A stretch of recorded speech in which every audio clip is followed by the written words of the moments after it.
Legendary coach John Wooden may have said it best. What you are as a person is far more important than what you are as a basketball player. This saying became famous long before Anthony Harvey even picked up a basketball, but it describes him to a T. Growing up in Newcastle, Pennsylvania, Harvey was a star for the consistently strong Red Hurricanes, but his character was tested in his hometown even before he finished high school. You see people living a certain way, you see people living another, you see people doing things, you see people doing other things. So like, it was like easier for me to like make decisions because I seen firsthand with like, say drugs, I seen firsthand what happened to someone who used drugs versus someone who didn't. I seen firsthand what happened to people who dropped out of school versus people who didn't. So like I just seen a lot of things firsthand, so it just made it easier for me to make decisions I made like in my path, you know. Anthony was first or second team All-State in high school.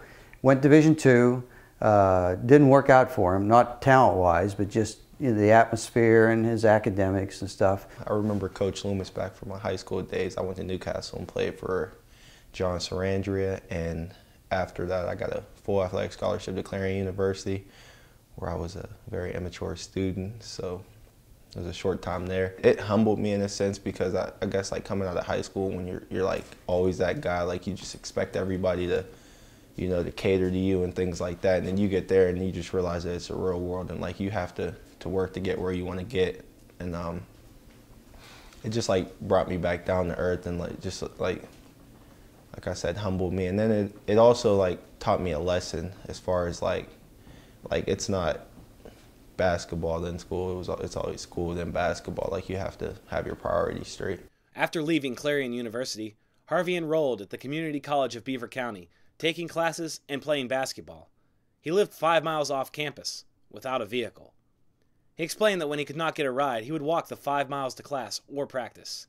After a year at CCBC, Harvey worked a couple of jobs before an incident at a Walmart motivated him to return to school. I worked at Walmart, and I also worked with these two mentally challenged guys. I loved working with the two mentally challenged guys. I couldn't stand Walmart, and it was actually an incident where a guy, he got mad at me because we used his credit card to pay for food and his food card to pay for like something. It was some misconception there. He got mad at me and threw a guitar at me, and I was like, I can't picture doing this for 25 years, 25, 30 years. So that was like the single motivation. I'd say Walmart was like the single motivation in order to get me back into school. Sarandria and the coach Blundo at Newcastle contacted me and set up a meeting, and I told him, here's what we do and here's what you need to do to play for us. And he's been one of the most productive players we've had here at Teal. Not only is he the toughest guy, one of the toughest 5 guys I've ever coached, Division I, II, or III, he's one of the best persons I've ever been around to coach. Along with his schedule of classes, practices, and games, Harvey works several jobs to help pay for his education.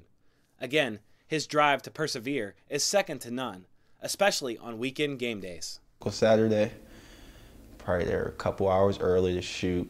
I'll be there a couple hours early to rehab, play, hopefully have a good game. Once the game's over, sit in the locker room, listen to Loomis speak about all the things that we did right and all the things that we could have done better. Somewhere along the line, tell him to be quiet, run in, take a shower, or get my work shirt on, run to the car, speed down 18, get the Red Lobster, and immediately get a table when I get there until about 10:30, 11 o'clock. He works at Red Lobster as a waiter, and I said it is kind of funny. I mean, everybody kind of knows now that we'll have a game on Saturday, and we'll go down to the locker room after the game, and you know, I sometimes get a little carried away after a game, going over things we did wrong, and he'll be like, "Hey, coach, we got to cut it off. I got to get dressed and go wait on tables," and he does that on the weekends. He works in a dormitory as a resident counselor also, and he's just an exceptional guy. Most kids can't do that, but he's done that all his life. He's had to mow lawns to get rent, help feed his sister, help out with you know, the family. So it's nothing new for him. So that's why he's an exceptional young guy. I've never seen anything like it. I mean, we'll be in the locker room after a win and everyone's celebrating and Anthony's jumping in the shower, jumping back out and putting on his stuff for work to get to work. So, I mean, it's incredible, honestly, to see the work ethic that he has and the way that he balances everything. I mean, we complain about having school and basketball. He has school, work, basketball. I mean, so really, when you look at him and compare it to how we have it, we really have it really good. Many times he goes the other end of the floor and he coaches the younger kids while I'm coaching the older guys. He runs them through their drills while I'm coaching the younger kids at the other end early on in the season.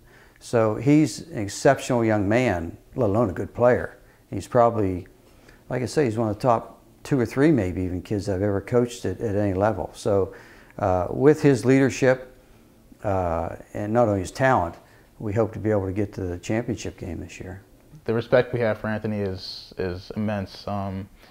He works multiple jobs and also is a student athlete, so his schedule's jam-packed. I mean, when I was his roommate, I never saw him.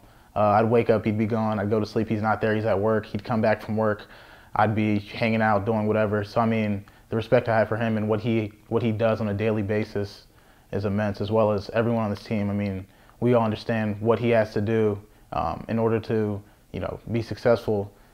It's amazing what he does every day. With the respect of his teammates, his head coach, and his quiet leadership on the court, Harvey and the Tomcats are positioned for another run at a PAC title this year. Despite his soft-spoken demeanor, Harvey isn't shy about his personal will and self-motivation. Out of 10, I'd say 100. So, I mean, I'm a pretty strong-willed guy. I just know where I want to be at life. I just know, like, 10, 12 years down the line, I just know what I want to be doing and what I want to be, involved in, and versus, like, what I don't. So I'm pretty motivated right now. I don't know if I could do it, honestly. I mean, and the crazy thing is he does it with such an upbeat attitude, and it's just like, it's inspirational, honestly. So I don't know if I can honestly do that, but I mean, if I was in that situation, I hope I could. After years of obstacles, hardships, and tests to his determination, the senior finally has his goal of graduation within his reach. And really, there may not be a dry eye in the house when Anthony Harvey collects his diploma. He's kind of raised himself since he's a sophomore in high school, he and his sister. He's had a tough upbringing. Came from poor academics, his first stop at Clarion, to where he's been on the Dean's List here, I think 3 out of the last 4 semesters. I might cry, honestly. I might cry. And like, I'll definitely have my mom there, and she'll definitely cry, because she, like, just so you know, me and my mom were like this now, and she's a wonderful person. But it'll be like an accomplishment. It'll be something I've been waiting for a long time, so I'm excited for that moment.